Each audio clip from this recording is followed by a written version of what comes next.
What's up, bitches? So, the other day, my friend, she sent me this picture of her trunk. Like, back in the day, strippers always carried trunks because you had all your stuff with it. Like, your makeup fit in there, your outfits fit in there. Everything was kind of there, you know? And you would, like, just have your trunk. It was kind of like a portable locker. And then, that was whenever you worked in smaller clubs, which is where all the money's at. Always go for the dive bars. Anyway, so we were talking about that, and it totally reminded me of this chick. Her stage name was Roxanne, so we can go ahead and refer to her as Roxanne because it's not her real name. But she had the best life advice ever, and it was, I no say nothing, only act quiet. God bless this fucking beautiful woman. She wasn't beautiful, by the way. She had one of those potato bodies that you wouldn't naturally think of as a stripper. But, I mean, every club has their Roomba, you know what I mean? Like, there's always that one girl that, really shouldn't be a stripper. And you're like, how does she make money? Well, she makes money by cleaning up all of the shit nobody else wants to deal with. That's why she's the Roomba. And nobody really cares what she does, and nobody really cares that, she's nasty as fuck. And like let's say table dances are $20 and she's walking around doing them for 10. On the floor, that kind of sucks, but girls like that spend more time in the back room because their sole purpose is to, like, suck dick and shit, Like, even the clubs...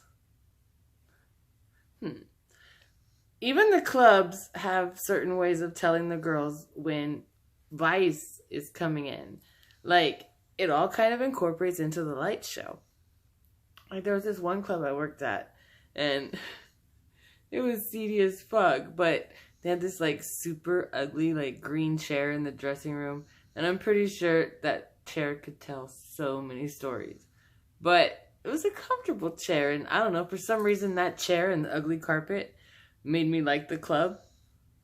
I won't tell any more about the club because otherwise it'll be descriptive. And it was in Corpus. Anyway, so in the middle of the light show, like on the stage, in the front and center, they had like a siren type light. So that light never went on. The only time that light went on was when TABC was coming in to check out the place. So word gets back quick, like while they're checking IDs, go tell them or whatever. Tell the DJ to turn the flasher on. And then all of a sudden on the main stage, this siren light is going off, and it basically tells all the girls, step back, do your 6 feet, or no wait, 6 feet is now social distancing. Whatever feet it was back then, I don't even remember. But it tells you, walk the line, be good, Vice is in the house. But Vice never knows that they're in the house, that they're being alerted, that everybody's being alerted that they're in the house, because it's right there on the top of the main stage. It blends in with the light show. They have no idea of knowing if it's on or off, and it kind of does have a special effect. So if you're a club owner and you're not doing that, do it. Because you definitely have a Roomba in the house. Now let me describe to you what a Roomba is. A Roomba is the one who goes around and collects all the bullshit that nobody wants to deal with. And no offense, because I get it. Like, there would be guys that would come in and they'd be like, how come you don't get closer? Well, you're coming straight out of work. You're covered in grease. And if I grind my ass upon you, I'm going to get pimples all over my ass. That's not worth it. Their argument in return would always be, well, if I go home and change and try to leave again, I'm never going to be able to get out. Very valid point. So, I mean, there's got to be somebody in between that, like, works with that, you know? Well, that's the Roomba. And nobody in the club that works there really cares about the Roomba because she's dealing with all the people that nobody really wants to deal with. Because sometimes we're snobs. I got the reputation for being a snob. It was kind of undeserving, but that's a whole nother subject. But nobody really fucks with the Roomba because the doorman knows whenever to tell her to, like, back off from the, you know? And usually, that's the one that doesn't start any trouble. Anyway, that's how we go back to Roxanne. Roxanne was the best. She was a Honduran prostitute. And she gave me the best life advice ever. I no say nothing, only I quiet. This bitch, I caused so much trouble. I was a fucking asshole when I was younger. We were pushing a fucking dumpster in the ditch. This bitch comes out and you see her peeking out the window. Not the window, the door. There's this big heavy door. And no matter what, when you went to this club, you would always see her peeking out the door.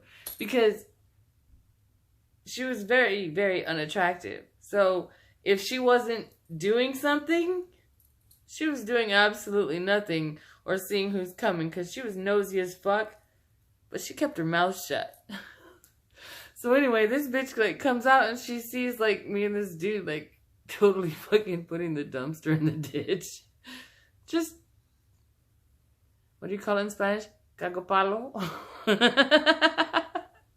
So anyway, this dude tells me, he's like, dude, holy shit, that chick just saw us. And I was like, don't worry, that's Roxanne. She don't say nothing, only she quiet. He's like, what the fuck does that mean? And I'm like, I'll explain later. Get in the car, we gotta go. Anyway, so the dumpster was in the ditch. I never saw how they got it out. And we won't even talk about the Capri. I did good on that one though. Fucking bitch. Fucking bitch. That chick, she totally deserved it. You never get bad if you don't actually deserve it. So anyway, back to the Roomba. Never, ever hate on the Roomba. She's there taking care of all of the shit that you don't want to do. Just like, I guess, crop workers. Let them be. Let them make their money. Didn't we like lose a whole bunch of squash because there was nobody there to pick it in time? Hello. Everybody serves a purpose. So, anyway, back to whenever I first started dancing. I had no clue what I was doing. Like, I took my moves from like cheerleading fucking videos. The first time I went to dance, they told me, go ahead and watch this girl. Watch her, and then, you know, we'll call you up on stage after watching a few girls, and you'll get a feel of it by then. Well, these motherfuckers, they got this like fucking pro stripper that did this, I shit you not, like back bend in midair, and then she did this back bend, and then she lifted her other leg straight up in the air. See, I can't even do it with my fingers. Imagine your whole body. And so she did this back bend, and then she lifted her leg straight up in the air, put it back down, and then like stood up on her own like Michael Jackson bullshit. I was like, how the fuck am I supposed to do that? And that just totally fucked me up. So anyway, I'd be trying to figure out like, how do you do this shit? Like, there's a pattern to it. There has to be. And me, I'm autistic. I'll get in my own little world and I won't even care. So I had this ex-boyfriend. he liked to come to the club because he was kind of a voyeur. I've always been kind of a hot wife type. I always attract cucks. I like them. We have a lot of fun together. It's my thing. Honestly, it's my favorite. So anyway, this guy would always tell me, he's like, you're just messing up. And I was like, how am I messing up? Like, I mean, I'm making money. And he'd like tell me, no, you'd be making so much more. And I was like, well, I don't know. So we devised this plan. And what he would do is we went to this local, well, it was in Austin, so it was local, but not like 60 miles local. So we went to this place in Austin, and they had these like vibrating eggs, and they were remote control. So I would wear the egg inside of me, and it wasn't as fancy as what we have now because I'm a little bit old. Anyway, so he would have the egg, and the egg would be inside of me, and he'd have the remote control. The remote control is kind of big, but you couldn't do it like online or anything. Like, you had to be within the room. And he would use that, and he would like, he would say, this guy has been like watching you all night. Like, go over there and talk to him. Because me, I'm like, ah. So he would use this fucking thumper, vibrating egg, to call me back to the table and say, hey, go talk to that guy. Go talk to him. And I'd be like, oh, okay. So, anyway, I don't know what the whole point of this is. I just figured I would share my, like, random knowledge of that. Because, well, one of the times that he called me back to the table with his remote control, he was telling me, he was like, why are you... Because he sat in one corner, and I was sitting in the other by the DJ booth. And he was like, why are you sitting over there? Just come over there and talk to me. I was like, well, because I don't want to talk to you. I don't want to talk to you because I'm trying to figure out something. He's like, well, what are you trying to figure out?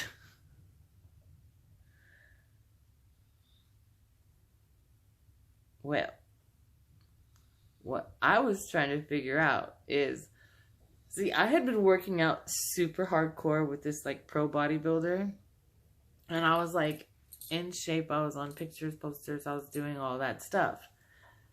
And I sat with this guy, and he told me, he's like, asked him, do you want to table dance? And he's like, you know, girl, you're fine and all. And I get it. Like, but I didn't come in here looking for that.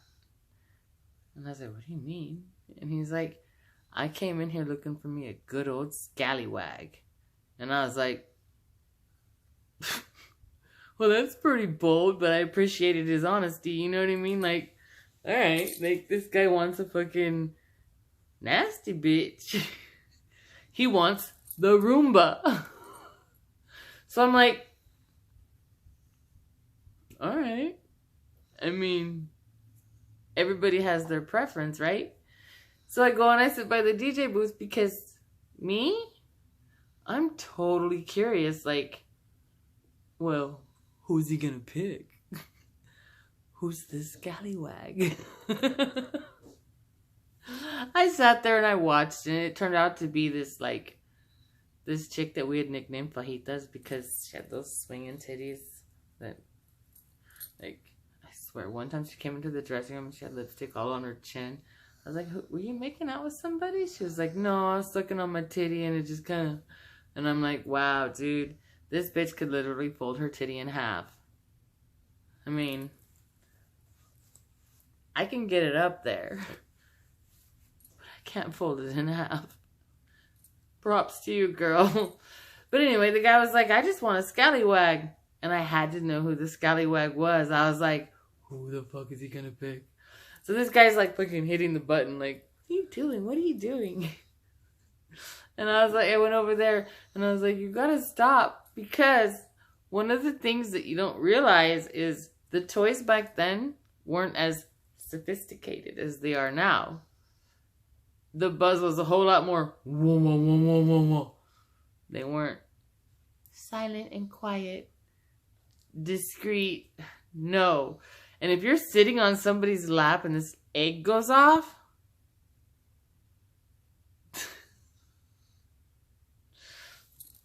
I mean, use your imagination on that one, because it happened many times and there were many different scenarios. I could go into all of them, but it's best that you just make up your own. You gotta come up with something. Anyway, every club has a Roomba. The Roomba is there for that type of cleanup. Telling on her, all you snaky little bitches, is not gonna do any good. The club is not gonna get rid of her because she serves a purpose. They know what she's doing, and they also know when Vice comes in. So if Vice comes in, they're going to go straight to the Roomba and say, bitch, to the dressing room. You'll also notice that the Roomba probably doesn't go on stage very much. They always skip her. Anyway, have a good night. Much love. Namaste to all you bitches. Suck it.